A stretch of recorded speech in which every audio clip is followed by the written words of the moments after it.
pas, 10 et non 11. Et celui qui y ajoute ou y soustrait, pêche et se fait lui-même du mal. Demandons à Dieu de nous préserver de l'égarement. Chapitre 8.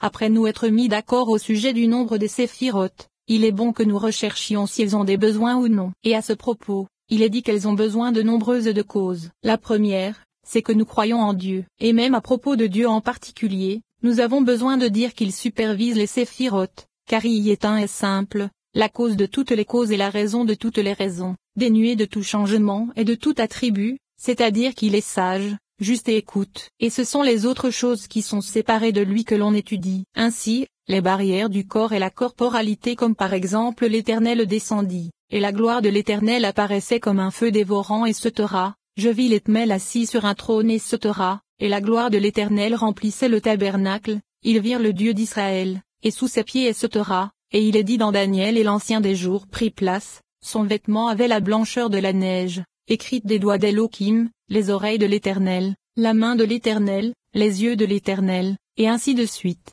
Toutes ces choses se réfèrent à la limitation et à la corporalité. Ainsi, tout cela se réfère aux formes. Et cela se trouve dans l'un simple, dans l'organisation de son aspect vis-à-vis de son essence. Et il est impossible de dire quoi que ce soit de sa simplicité. Ainsi, son aspect n'est pas organisé vis-à-vis de ses attributs, comme nous l'expliquerons avec l'aide et le secours de Dieu, dans la section sur les sens et les réceptacles ainsi que dans la section sur les appellations. Et voici que c'est par l'intermédiaire des attributs que surviennent les changements, le jugement et la miséricorde, et non par son aspect, comme cela sera expliqué dans la section mentionnée ci-dessus. Et voici qu'à cause de cela, afin que nous ne soyons pas en désaccord avec les principes de notre foi sur l'un simple et à propos de l'existence de sa simplicité dénuée de toute forme nécessaire au corps ou au Neshamot, nous avons besoin de croire en sa providence car elle provient également des principes de la foi. Et c'est pourquoi nous devons croire dans les séphirotes afin que les principes de notre foi ne soient pas contradictoires les uns avec les autres, comme nous l'avons expliqué. Et c'est la raison ou les raisons pour lesquelles nous avons besoin d'avoir foi dans les séphirotes. Et afin de le prouver nous avons besoin d'étudier la Torah. En vérité,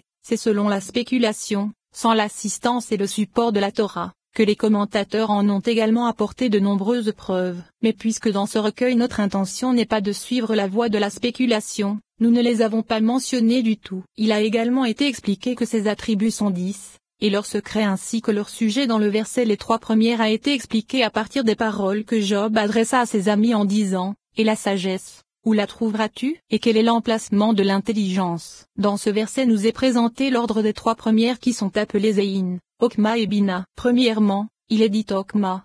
Elle émane de la première séphira appelée Ein, Essai, et la sagesse, où la trouveras-tu? Et Ei, qui est Aleph pour Ein et Yod pour Okma, c'est l'emplacement de Bina, car c'est grâce à elle qu'émane Bina. Et en vérité, de l'émanation d'Ein il n'est rien dit du tout, car même celle qui émane est appelée néant, alors d'autant plus pour l'émanateur. Et voici que les 7 qui se propagent à partir d'elle sont présentés dans les paroles du roi David, qu'il repose en paix, dans le verset qui dit, « À toi, Éternel, la grandeur, la puissance, la magnificence, l'éternité et la majesté, car tout ce qui est dans les cieux et sur la terre est tien. À toi, Éternel, la royauté. » Les mots « à toi, Éternel » sont une appellation pour les 3 premières. Bina est appelé Ek car cela a la valeur numérique 50. Au nombre des 50 portes de Bina, les Ka et Kol sont composés des mêmes lettres. Et Yesod, lorsqu'il reçoit de Bina, depuis les portes mentionnées ci-dessus, est appelé Kol. Et c'est comme un seau qui s'inverse, de l'Eka à Kol. Et le sens en est que cela se réfère aux 50 portes, par le mot Leka et par le mot Kol, car les portes sont 50 par le secret de Bina qui s'étend jusqu'à Od en 5 séphirotes, et chacune d'entre elles en contient 10. Ainsi, elles sont 50, et elles sont 3 au-dessus de 2, et Z, Gebura et Tiferet sont Ségol ou Ségolta et c'est le Lamed, Netzayod, ce sont Tséré et Shewa, et c'est le Kaf. Ainsi, Eka a la même organisation que Kol, par le secret du sceau qui s'inverse, ce qui se trouvait en haut retourne en bas. Et les autres sujets des portes seront expliqués, avec l'aide et le secours de Dieu, dans la section sur les portes. Et Z, c'était Z et Gebura c'est Pachad, et Tiferet, Netzayod, ce sont car tout ce qui est dans les cieux, et sur la terre c'est Yesod, comme la traduit-on que l'eau qui unit les cieux et la terre. Explication, elle réunit Tiferet appelé cieux et la terre appelée Malkout, et c'est Yesod. Et Malkout n'est pas exactement mentionné dans ce verset, car il est dit, à toi, Éternel, la royauté. Car Malkout a son emplacement au-dessus de Netza, Od et Yesod, et c'est à cause de la diminution, lorsqu'elle descendit en bas, qu'il n'a voulu la mentionner que par l'intermédiaire d'une désignation, afin d'indiquer son emplacement dans les cieux. Car la terre fut jetée depuis les cieux. Et ensuite, il est dit à toi, Étomel, la royauté afin de désigner ses soldats et ses ornements et non elle-même. Et ainsi, il revint et l'unit jusqu'à la racine supérieure en disant, à toi, Éternel, la royauté, à toi Sabina, comme nous l'avons expliqué, l'Éternel c'est Tiferet, et royauté c'est Malkout, comme cela a été démontré. Et c'est sa réalité, elle possède deux rois qui se nourrissent d'une seule couronne. Chapitre 9. Après nous être intéressés dans les chapitres précédents à la nécessité de l'existence des séphirotes et à leur nombre, il est bon que nous sachions si celui qui renie le sujet de l'existence des séphirotes doit être appelé hérétique ou non. Et il a été dit que l'erreur de l'homme à ce propos provient de deux choses. La première chose c'est que quiconque n'en a absolument aucune connaissance parce que les mystères de la sagesse ne lui furent pas révélés, les reniera, à Dieu ne plaise, uniquement parce qu'on ne l'y aura pas habitué et qu'on ne lui aura pas révélé les portes de la lumière. Cet homme ne mérite assurément pas qu'on l'appelle hérétique et on ne le rejettera pas. Et la preuve de cela en est qu'au sujet même de l'absence de corporalité du simple véritable, béni soit-il, le Rambam a dit dans le Sefer Hamada, responsable du chapitre 3, que celui qui croit que l'un simple est doté d'un corps et d'une image est un hérétique et fait totalement partie des hérétiques. Et le Rabbad, qu'il repose en paix, était d'opinion que cela est impossible. Car pourquoi l'appellerait-on hérétique? Et combien de grands et bons personnages marchèrent selon cette pensée, en fonction de ce qu'ils avaient vu dans les textes et dans les paroles des agadotes qui égarent l'esprit. Ainsi, le Rabbad, qu'il repose en paix, a compris de ce qu'il a été dit que quiconque dit que Dieu est doté d'un corps est un hérétique. Et il n'est pas bon de penser que l'opinion du Rabbad, qu'il repose en paix, et que selon lui il ne s'agit pas d'un hérétique, car quiconque personnifie Dieu est assurément un hérétique. En vérité, le désaccord provient de cela, car le Rambam, selon ce qu'il nous apparaît dans ses paroles, est d'opinion que quiconque dit que Dieu est doté d'une corporalité est un hérétique, et ceci bien que son erreur provienne du fait qu'on ne l'a pas habitué à la divinité et qu'il a suivi les textes et les enseignements selon leur sens le plus simple, sans descendre dans leur profondeur pour en comprendre le sens. Et là-dessus, le Rabbad, qu'il repose en paix, a réfuté cette opinion en disant qu'un tel homme qui, sous tous ses aspects sert Dieu et marche selon les voies de la Torah avec innocence et dont la connaissance insuffisante l'amène à croire en cette corporalité, ne doit pas être appelé hérétique car il est assurément dans l'erreur mais son intention n'était pas mauvaise, à Dieu ne plaise. Mais celui qui reconnaît son Créateur et à qui furent révélés les chapitres introductifs sur l'absence de corporalité,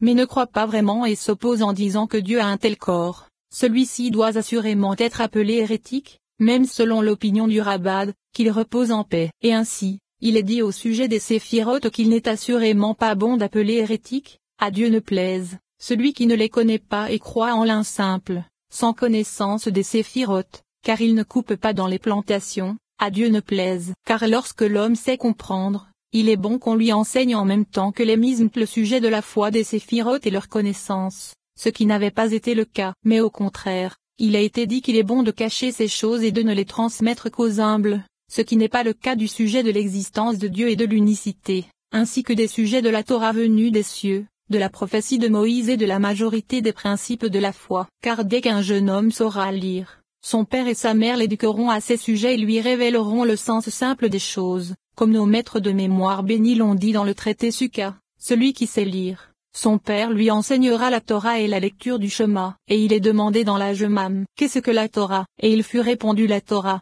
c'est ce que Moïse nous a ordonné à ce Torah. Et la lecture du Shema écoute Israël. Et voici qu'ils ont réuni ces deux versets car c'est en eux que sont contenus la majorité des principes de la Torah. Dans le verset écoute Israël est contenu l'un, existence de Dieu, et c'est encore Yahvé lorsqu'il protège. Et on trouve même la providence individuelle, et c'est l'explication de notre Dieu. Car son existence est nécessaire à tout le monde. Et il y était, il est et il y sera, et c'est lui qui fait exister toutes les existences, car c'est l'explication du nom de 4 lettres sous sa forme écrite. Et puisque c'est le maître des mondes supérieurs et inférieurs, c'est l'explication de sa forme lui se rapportant à la souveraineté. Et c'est pour cela qu'il faut que sa providence soit contenue dans tout le monde. Ainsi, l'explication de notre Dieu c'est qu'il veille sur son Fils de façon individuelle, et l'Éternel est un a besoin de la souveraineté. Et il a déjà été expliqué dans la Guémara que l'homme doit mettre de l'intention dans le mot un, car il y est le roi en haut, en bas et dans toutes les directions. Et c'est pour cela qu'il ne faut en aucun cas qu'il y ait de personnification car ce qui est corporel ne peut se trouver dans une multitude d'endroits en un instant. Il est encore dit à propos de un qu'il ne s'agit pas du indénombrable, comme nous l'expliquerons, avec l'aide et le secours de Dieu. Dans le 5e chapitre de la 4e partie, la section sur les sens et les réceptacles, et dans le verset la Torah, c'est ce que Moïse nous a ordonné se trouve contenu le principe de la Torah qui provient des cieux, et celui de la prophétie de Moïse. Et c'est la Torah, c'est ce que Moïse nous a ordonné, comme cela est bien connu. Et la récompense et le châtiment se trouvent dans l'héritage de la communauté de Jacob, car l'Éternel, pour amour pour sa justice, voulut Israël et lui transmit sa Torah. Et la signification de ce qu'il est dit dans ces 2 versets, c'est que lorsque le jeune homme grandira et commencera à laisser vagabonder ses pensées à propos de ces paroles, il demandera à son père et à son grand-père quel en est le sens, et on lui répondra en pénétrant dans tous les recoins de la Torah, petit à petit, selon ce que son entendement pourra comprendre de ce qui se trouve dans l'existence des principes. Mais ceci n'est pas le cas des séphirotes supérieures, car au contraire on lui cachera leurs secrets, source de tout, et on ne les révélera qu'aux humbles, de façon individuelle. C'est ainsi là la preuve que quiconque ne distingue pas le sujet des séphirotes ne doit pas pour autant être appelé hérétique, car il ne coupe pas dans les plantations, à Dieu ne plaise. En vérité, ceci justifie ce que nous avons dit à son propos, c'est-à-dire qu'il ne mérite pas de voir les lumières de son vivant, ni de jouir de la douce saveur de la Torah et du nectar de ses plaisantes paroles. Et ainsi, c'est un mort sans sagesse et il ne voit pas le bien. La seconde raison s'applique à ceux à qui fut révélé le sujet des séphirotes et de leur existence, mais qui les ont reniés à cause de leur mauvaise nature, car ils ont été habitués aux sagesses de l'apparence extérieure mais se sont joints aux enfants des gentils. Et ceux-là, on ne devrait pas les appeler hérétiques parce qu'ils croient dans tous les sujets de la divinité. En fait, on doit les appeler hérétiques car ils renient l'explication de la Torah orale. Et l'un des 3 types d'hérétiques, c'est celui qui renie, c'est-à-dire qui rejette les commentaires de la Torah orale, comme l'a écrit le Rambam dans le chapitre mentionné ci-dessus. Et en plus de cela, en reniant également les paroles de nos maîtres de mémoire bénis, il ajoute encore à son péché car la négation des séphirotes conduit à l'hérésie puisque nous avons besoin des introductions et des recoins des Torotes. Car puisque l'un simple ne connaît pas de changement, comment protégerait-il des choses transitoires? Et ainsi, puisqu'il est un, comment protégerait-il toutes les sortes d'hérétiques? Car il y oblige les multitudes, comme cela est bien connu. Et c'est pourquoi il faut croire aux séphirotes, car sinon on est hérétique, à Dieu ne plaise. Et de nombreuses personnes se sont égarées à propos du dénuement de la providence individuelle et de sujets qu'il n'est pas bon de révéler par écrit. Et ainsi, nous avons besoin d'accepter les séphirotes ou bien on mérite l'appellation d'hérétique. Ainsi, il est nécessaire de dire que quiconque dit qu'il ne s'occupe pas de la Kabbale et ne veut mettre dans ses prières que de l'intention vis-à-vis du Maître des Lumières comme c'est le cas de nombreuses personnes, qu'il fait assurément une erreur. Car si l'homme s'avise de parler de l'un simple selon l'organisation de son aspect vis-à-vis de son existence, outre son existence et son aspect dans l'organisation des séphirotes, il se trouve qu'il annule toutes ses œuvres, car l'En-Softi,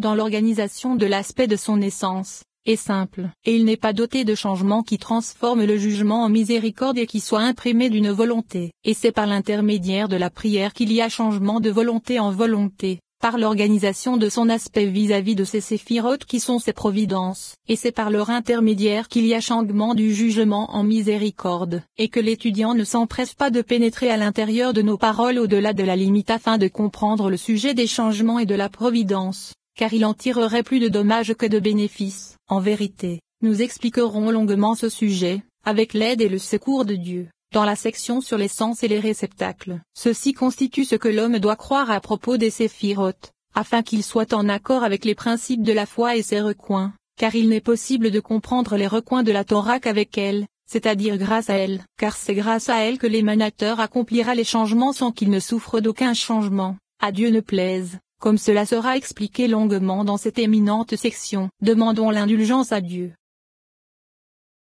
Chapitre 10.